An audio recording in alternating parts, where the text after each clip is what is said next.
Real estate پاکستانیوں کو ایک نشے کی طرح اس کی عادت لگ چکی ہوئی تھی. جو ریئل اسٹیٹ میں لوگوں نے اتنے پیسے کمائے کہ اکثر لوگ مذاق میں کہتے تھے کہ اتنے پیسے تو ہیروئن کے کام میں نہیں جتنے یہاں پہ ریئل اسٹیٹ کے کام میں. 2020-21 کے بعد سے جس نے ریئل اسٹیٹ میں کاروبار کیا ہے وہ منافع میں نہیں ہے بلکہ نقصان میں. پاکستان میں ریئل اسٹیٹ کا کیا مستقبل ہے؟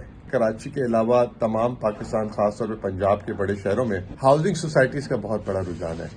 تو کراچی میں جو 2 housing societies Bahria town D H A city وہ ابھی تک تعمیرات کے فیز میں ہے. ابھی تک وہاں پہ لوگ آئے نہیں ہیں. مستقبل جو ہے وہ جیسے دنیا میں ریئل اسٹیٹ ہوتی ہے اس طریقے سے چلے گی. ریئل اسٹیٹ کا سب سے پہلے بنیادی فرق ہوتا ہے اس کا نیبرہڈ کا. تو کراچی میں بھی اب لوگ جو ہے ایک نئے نیبرہڈ کی تلاش میں. تو کراچی میں سبسٹیٹیوٹ نہیں ملا. پنجاب میں پھر بھی ملا. وہاں رنگ روڈ کے ساتھ ہر ایک نے جو ہے نا للو پنجو نے سوسائٹیاں کھول لی. بسم اللہ الرحمن الرحیم. پاکستان میں ہر کوئی جو ہے سوال کرتا ہے کہ پاکستان میں ریئل اسٹیٹ کا کیا مستقبل ہے. ریئل اسٹیٹ پاکستانیوں کو ایک نشے کی طرح اس کی عادت لگ چکی ہوئی تھی. نہ صرف پاکستانیوں نے بلکہ اوورسیز پاکستانیوں نے بھی پاکستان میں جتنی بھی سرمایہ کاری آج تک کی اس کے پیچھے ان کا ایک ہی مقصد ہوتا تھا کہ وہ پاکستان میں اپنے گھر بنا لیں. اس کے چکر میں بہت سارے لوگوں کو نقصان بھی ہوا, لٹے بھی, بہت سارے لوگوں نے پیسہ بھی کمایا. جیسے کہ میں نے اپنی پچھلی ویڈیوز میں بھی بتایا کہ پاکستان میں جو ریئل اسٹیٹ میں لوگوں نے ایک ٹائم پہ اتنے پیسے کمائے کہ اکثر لوگ مذاق میں کہتے تھے کہ اتنے پیسے تو ہیروئن کے کام میں نہیں جتنے یہاں پہ ریئل اسٹیٹ کے کام میں. اور وہی ایک بنیادی وجہ بھی بنی. پاکستان میں جو ہے بڑے بڑے ریئل اسٹیٹ ٹائکون جو ہیں ان کے نام آتے رہے اور بدنام ہوتے رہے اور وہ سیاست میں بھی آئے. وہ انہوں نے میڈیا چینلز بھی کھولے اور جو ہے بلکہ انفیکٹ بڑے بڑے جو انڈسٹریلسٹ تھے, جو صنعت کار تھے, وہ بھی جو ہے ریئل اسٹیٹ کے کام میں آئے. لیکن وہ اچھے طریقے سے آئے. انہوں نے ہاؤسنگ سوسائٹیز, کچھ نے تو ہاؤسنگ سوسائٹیز بھی بنائی, لیکن کچھ نے جو ہے شاپنگ مالز بنائے, لاہور میں بنائے, کراچی میں بنائے, اور ایک انہوں نے کم از کم جو ہے نا ریئل اسٹیٹ میں جدت دی. اب کیا ایسی وجہ ہے کہ پاکستان میں جو ہے پچھلے چند عرصے سے اگر ہم دیکھیں تو 2020-21 کے بعد سے جس نے ریئل اسٹیٹ میں کاروبار کیا ہے یا ریئل اسٹیٹ خریدی ہے وہ منافع میں نہیں ہے بلکہ نقصان میں. اور آج کل تو اگر آپ دیکھیں تو پاکستان میں جو کاروبار جو ہے بہت سلو ہوا ہوا ہے. سیلز بہت سلو ہوئی ہیں. 2 طریقے کے کاروبار, ایک ریئل اسٹیٹ سے ڈائریکٹلی منسلک یعنی کہ جو ریئل اسٹیٹ کا سامان ہوتا ہے ڈیولپمنٹ کا, سریا, اسٹیل وغیرہ, سیمنٹ, بجلی کی تاریں, ٹائلیں, سینیٹری. ایک تو ان کی سیل کم ہوئی ہے کیونکہ پاکستان میں اس کا کنسٹرکشن نہیں کی ہے. دوسرا یہ کہ جو پاکستان میں جب لوگ ریئل اسٹیٹ میں پیسے کماتے تھے تو وہ اپنی زندگی میں خرچ کرتے تھے. یعنی کہ گاڑی لے رہے ہیں, وہ شاپنگ کر رہے ہیں, کپڑے خرید رہے ہیں, شادیاں اچھی کر رہے ہیں, سفر کر رہے ہیں, حج عمرے کر رہے ہیں, یہ تمام چیزیں ہوئی ہیں. تو وہ ہم نے دیکھا کہ وہ جو ایکٹیویٹی ہے جو دوسری والی ہے اس کی بھی سیلز سلو ہو گئی ہیں. تو نظر یہی آتا ہے کہ ایک تو ملک میں ویسے آپ کو پتہ ہے جی ڈی پی اور وہ جو ہے بہت سلو ہو چکا ہوا ہے. دوسرا یہ کہ آپ نے یہ بھی یہ جو ایک ریئل اسٹیٹ ہے اس کے پیچھے یہ بھی بہت بڑا ریزن ہے. پاکستان میں ریئل اسٹیٹ کا کیا مستقبل ہے اور ریئل اسٹیٹ آگے کیا ہونے جا رہا ہے, کیونکہ ایک بہت بڑی آبادی جو ہے اس کام میں منسلک ہوئی ہے اور خاص طور پہ یہ ہاؤسنگ سوسائٹیز. کراچی کو چھوڑ کے کراچی کے علاوہ تمام پاکستان خاص طور پہ پنجاب کے بڑے شہروں میں ہاؤسنگ سوسائٹیز کا بہت بڑا رجحان ہے. اور بیچ میں تو ہم نے دیکھا پہلے یہ لاہور تک تھا, پھر ہم نے دیکھا ملتان, بھاولپور, اس طرح کر کے وہاں تک بھی یہ پھیل گیا اور بڑے بڑے نام اس میں شامل ہیں. ڈی ایچ اے جو ہے اب تقریباً ہر شہر میں ہاؤسنگ سوسائٹی بنا رہا ہے. کراچی میں سب سے پہلے کامیاب ہوا تھا ڈی ایچ اے, اور پھر کراچی کے بعد جو ہے پھر لاہور گیا, لاہور کے بعد پنڈی گیا تب وہ پتہ نہیں شاید گجرانوالہ بھی ہے, پشاور بھی ہے. اسی طرح بحریہ ٹاؤن اسلام آباد سے شروع ہوا تھا, پھر پنڈی سے لاہور, لاہور سے پھر کراچی, اب اس میں پشاور بھی ہے. اسی طرح اور بھی نام ہے, وہ لیک ویو سٹی ہے, سٹی ہاؤسنگ ہے, پتہ نہیں بہت سارے نام ہیں. اور ان کی آڑ میں اس طرح جو ہے پھر چھوٹے چھوٹے بھی لوگوں نے ہاؤسنگ سوسائٹیاں بنا کے, جس میں بہت ساری ہاؤسنگ سوسائٹیاں فراڈ بھی نکلی. کراچی میں یہ کلچر اب تھوڑا سا شروع ہوا ہے. ہمارے جو علاقے ہیں، یہ جو موٹر وے جہاں پہ ہے، جس کو کیا ہائی وے کہتے ہیں، وہاں پہ کچھ کھلی ہیں، لیکن وہ کوئی خاطر خواہ نہیں. کراچی میں گیٹڈ سوسائٹی کا رجحان پھر بھی بنا تھا. یہاں نیول ہاؤسنگ سکیمز ہیں، پھر اسی طریقے سے پی ایف کی کالونیز ہیں. تو زیادہ تر یہ جو ہے ادارہ بیس ملیر کینٹ ہے، اس طرح کی چیزیں تھیں. لیکن اب ہاؤسنگ سوسائٹیز بھی آ گئی. اب کراچی میں ایشیا کی سب سے بڑی ہاؤسنگ سوسائٹی بیریئر ٹاؤن بھی ہے. ویسے اگر آپ جا کے دیکھیں تو کمال کی وہ بھی بنی ہوئی ہے، لیکن وہاں پہ جتنی بڑی وہ سوسائٹی بنی ہے اس حساب سے وہ آباد نہیں ہوا. ڈی ایچ اے سٹی، ایک ڈی ایچ اے کراچی کا پاپولر ترین وہ تھا، تو اب ڈی ایچ اے سٹی اس کے پیرالل میں 10-12 سال سے ہو رہی ہے، لیکن وہ بھی ابھی تک آباد نہیں ہوئی، ہونا شروع. تو کراچی میں جو دو ہاؤسنگ سوسائٹیز جو بہت بڑی شاندار تھی، وہ ابھی تک تعمیرات کے فیز میں ہے. ابھی تک وہاں پہ لوگ آئے نہیں ہیں. اس کی وجہ سے وہاں پہ تو اتار چڑھاؤ بہت زیادہ ہوا ہے. تو بہرحال ریئل اسٹیٹ جو ہے وہ نیچے آنا شروع ہو گئی. اس کی ایک بنیادی وجہ آپ ساروں کے سامنے ہے کہ شرح سود جو ہے 22% پاکستان کی تاریخ کا بلند ترین ہو گیا. پھر حکومت نے کچھ جو ہے اسکرو بھی ٹائٹ کیے. پراپرٹی پہ جو ہے ٹرانزیکشن ٹیکس لگا دیے، ٹرانسفر کے ٹیکسز لگا دیے. پھر پچھلے سال ایک 7E کر کے ایک مفتاح اسماعیل نے انٹروڈیوس کرایا تھا کہ جس کے پاس اپنے گھر سے زیادہ اضافی زمین ہوگی، 2.5 کروڑ سے اوپر ہوگی، تو اس پہ ٹیکس لیا جائے گا. لوگوں کو نوٹسز گئے. پھر پاکستان کے معاشی حالات بہت خراب ہوئے، تو اوورسیز پاکستانی نے پاکستان میں ریئل اسٹیٹ میں خریداری چھوڑ دی. تو وہ بھی ایک وجہ ہے کہ ریئل اسٹیٹ میں مندہ آ گیا. ریئل اسٹیٹ اب اس کا مستقبل کیا ہے، وہ کس طرح آگے کے دنوں میں اس کو چلنا چاہیے، کیا ہونا چاہیے، یہ تمام چیزیں جو ہیں اب ایک سوالیہ نشان ہے. میں سمجھتا ہوں کہ پاکستان میں بھی اب ریئل اسٹیٹ جو ہے، پہلے تو اندھی چلتی تھی نا ریئل اسٹیٹ میں، بس آپ کچھ بھی لے لو وہ جو ہے بڑھ جاتا تھا. تو آپ اس میں یہ بھی نہیں سوچتے تھے کہ لوکیشن اچھی ہے نہیں اچھی، نیبرہڈ اچھا ہے نہیں اچھا، لوگ کس طرح کے وہاں رہ رہے ہیں، وہاں پہ کیا کیا کام ہو رہے ہیں، کیا کیا نہیں ہو رہے. بس ریئل اسٹیٹ لینی ہے، بس وہ بڑھ جاتی تھی.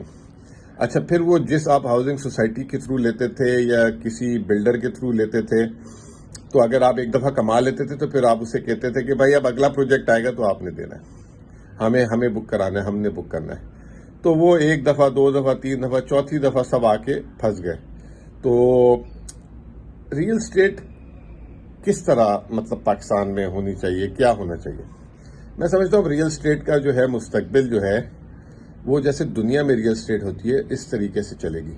ریئل اسٹیٹ کا سب سے پہلے بنیادی فرق ہوتا ہے اس کا نیبرہڈ کیسا ہے، یعنی کہ لوگ کس طرح کے رہ رہے ہیں وہاں پہ سہولیات کیسی ہیں، وہاں پہ بجلی، پانی، گیس کیسا ہے، وہاں کی جو سوسائٹی یا وہاں کی جو اس علاقے کی جو لوکل لاز ہیں وہ کیسے ہیں. کہیں ایسے تو نہیں بے ضابطگیاں ہونا شروع ہو گئی ہیں، مطلب 2 منزلوں کی اجازت ہے، 4 منزلیں بن رہی ہیں، 3 منزلیں بن رہی ہے. سڑک پہ لوگ اپنی پارکنگ کر رہے ہیں، پارکنگ کا قبضہ کر رہے ہیں، سڑک پہ فٹ پاتھ پہ قبضہ کر رہے ہیں، باہر پودے نہیں لگ رہے. اسکولز کیا ہیں، یونیورسٹیز کیا ہیں وہاں پہ، بس سٹاپ سے کتنا دور ہے، میٹرو سے کتنا دور ہے، یہ تمام چیزیں، ہسپتال اچھے ہیں کہ نہیں ہے. دنیا میں جو ہے ریئل اسٹیٹ کی قیمت جو ہے اس کے نیبرہڈ سے بنتی ہے.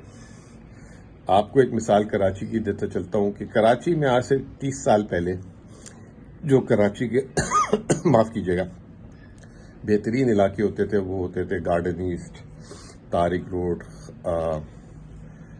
PCHS، Gulshan Iqbal, north Nazimabad. یہاں پہ کراچی کے اچھے بڑے، پھر محمد علی سوسائٹی، کارساز، بات ہائی لینڈ، یہ سارے سندھ حکومت کے انڈر آتے تھے، یعنی کہ کراچی SBCA وغیرہ کے انڈر آتے تھے. لیکن وقت کے ساتھ ساتھ ہم نے دیکھا کہ ان کی جو ہے نا مینٹیننس نہیں ہو سکی صحیح، بے ضابطگیاں ہوئی. انہی علاقوں میں جو ہے نا کمرشل ایریا بھی کھل گئے، ریزیڈینشل، کسی نے پارلر کھولا ہوا ہے، کہیں اسکول کھل گیا اندر، کہیں دفتر کھل گئے ہیں، سڑکیں ٹوٹ رہی ہیں، نالیاں بہہ رہی ہیں. تو DHA نے اس زمانے میں DHA کو پروموٹ کرنا شروع کیا. DHA کراچی میں فیز 1 2 تھا پہلے، پھر 4 بنا، پھر 7 بنا، پھر 6 بنا، پھر اب 8 بنا. تو DHA میں یہ چیزیں نہیں تھی. کمرشل ایریاز کے لیے تھے. جو ریزیڈینشل ایریا میں وہاں پہ کوئی ٹیوشن بھی نہیں پڑھا سکتا تھا. جو بائی لاس تھے گھر کے، اس بائی لاس سے 1 انچ ادھر ادھر ہوا تو پینلٹی لگ جاتی تھی. تو ہم نے دیکھا کہ کراچی میں جو اچھے جن کے پاس افورڈ کر سکتے تھے، حالانکہ یہ ڈی ایچ اے وہ علاقہ ہے جو ہمارے رشتہ دار جب ہم یہاں شفٹ ہوئے تھے آج سے 30 سال پہلے تو کہتے تھے کہ ہم آپ سے ملنے نہیں آ رہے، آپ بہت دور رہتے ہیں. اور یہاں پہ پانی میں جب سے یہاں آیا ہوں، بلکہ پچھلے 20 سال سے تو پانی کی اتنی قلت ہے کہ ہمارے گھر پانی نہیں آتا، ہم پانی خریدتے ہیں، لیکن اس کے باوجود ہم رہ رہے تھے یہاں. لیکن اب دیکھا جائے تو ڈی ایچ اے بھی ایج ہونا شروع ہو گیا. یہاں پہ بھی لوگوں نے اب جو ہے نا کمرشل زیادہ ہو گیا ہے، تھوڑی سی مینٹیننس صحیح نہیں ہوئی. آپ کو پتہ ہے پچھلے سال بارشوں میں بھی جو ہے بہت زیادہ نقصانات ہوئے، گھروں میں پانی آ گئے، سڑکیں یہاں بہہ گئی. اس سال اب ڈی ایچ اے کوشش تو کر رہا ہے، تالے وغیرہ بنا رہے، لیکن اب دیکھیں جگہ جگہ کھدائی ہو رہی ہے، مٹی ہے. ہر ہفتے 10 دن بعد جو ہے نا ہمارے علاقے میں کوئی ایک نئی کھدائی، کبھی سوئی گیس والا آ جاتا ہے، کبھی کیبل والا کھدائی کر جاتا ہے، کبھی بجلی والوں کو یاد آ جاتا ہے. اور ہر مہینے بعد 1.5 مہینے بعد سڑک بناتے ہیں. پھر وہ سڑک بھی ایسے بناتے ہیں کہ آدھی سڑک نیچے بیٹھی ہوتی ہے، آدھی اوپر بیٹھی ہوتی ہے. تو کراچی میں بھی اب لوگ جو ہے ایک نئے نیبرہڈ کی تلاش میں کہ اس کی وجہ سے اب ڈی ایچ اے کی قیمتیں بھی، جب پورا کراچی کی قیمتیں نیچے تھی تو ڈی ایچ اے جب بنا تو اس کی قیمتیں اوپر آنا شروع ہو گئی. ایک زمانہ تھا جب ڈی ایچ اے شروع ہوا تو وہ سستا ترین علاقہ تھا، اور یہ پی سی ایچ ایس اور ان علاقوں میں گھر لینا جو ہے پرائیڈ ہوتا تھا. لیکن آج جو ہے ڈی ایچ اے میں قیمتیں ان علاقوں کے برابر ہے، کہیں پہ زیادہ بھی ہے. لیکن اب ڈی ایچ اے کی قیمتیں بھی کم ہونا شروع ہو گئی ہیں، نہیں بڑھ رہی. ایک وجہ یہ بھی ہے کہ اب لوگ، ایک ٹرینڈ بھی چینج ہو رہا ہے. اب اچھے فینسی اپارٹمنٹس، اچھی لوکیشن جیسے سی ویو میں اپارٹمنٹس ہیں وہاں چلے گئے. وہاں پہ جو ہے قیمتیں جو ہیں ایک سے ایک شاندار قسم کی. جیسے ہم نے فون شروع کیا تھا استعمال کرنا، آپ کو یاد ہوگا موٹرولا سے شروع کیا تھا، پھر اس کے بعد نوکیا آیا، نوکیا کے بعد جب اسمارٹ فون آیا تو اب اسمارٹ فون ایک سے ایک ہوتا جا رہا ہے نا. اسی طریقے سے اب اپارٹمنٹس بڑے بڑے بن رہے ہیں، انفینٹی پول، یہ وہ، ششکے، سمندر کا ویو، گولف کا ویو، فلاں کا ویو. تو وہ جو ہے اب ٹرینڈ چینج ہو رہا ہے. تو پہلے لوگ ایکڑوں میں، ہزاروں کنالوں میں گھر لیتے تھے، اب وہ جو ہے 4 bed room 3 bed room apartment کروڑوں میں لے رہے ہیں. لیکن ہر کوئی افورڈ اس کو بھی نہیں کر سکتا. تو کراچی میں جو ہے ایک آلٹرنیٹ جسے کہتے ہیں کہ ایک سبسٹیٹیوٹ نہیں ملا. پنجاب میں پھر بھی ملا، وہاں رنگ روڈ بن گیا. وہاں رنگ روڈ کے ساتھ ہر ایک نے جو ہے نا للو پنجو نے سوسائٹیاں کھول لی اور دبا کے ایگریکلچر لینڈ کو جو ہے استعمال کر لیا. اس میں کوئی قانون نہیں. اب آپ دیکھیں وہاں پنجاب میں ماحولیاتی مسئلے کتنے ہیں. ہاں لیکن ایک بات یہ ہے کہ اسٹیٹ آف آرٹ سڑکیں ہیں، انفراسٹرکچر اچھا ہے. کراچی میں وہ بھی نہیں ہے. تو اب کہنے کا مطلب یہ ہے کہ جو لوگوں نے ہاؤسنگ سوسائٹیز میں پیسے ڈالے ہوئے ہیں، یا جن لوگوں نے اپارٹمنٹس میں پیسے ڈالے ہوئے ہیں، یا جو کراچی میں جو ہماری جو بڑی سوسائٹیاں 2 ہیں وہاں پہ بھی کئی سالوں سے لوگوں نے ڈالے، تعمیرات ابھی تک شروع نہیں ہوئی. تو اب کیا مستقبل ہے، کیا ہونے جا رہا ہے؟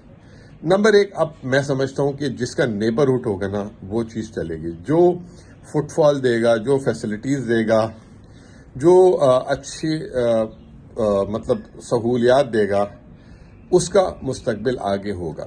ایسا نہیں ہوگا کہ بس جو ہے نا زمین کی قیمتیں اب بڑھ رہی ہیں تو ہر جگہ بڑھیں گی، جیسے پہلے ہم نے پچھلے 20 سالوں میں دیکھا. نمبر 1.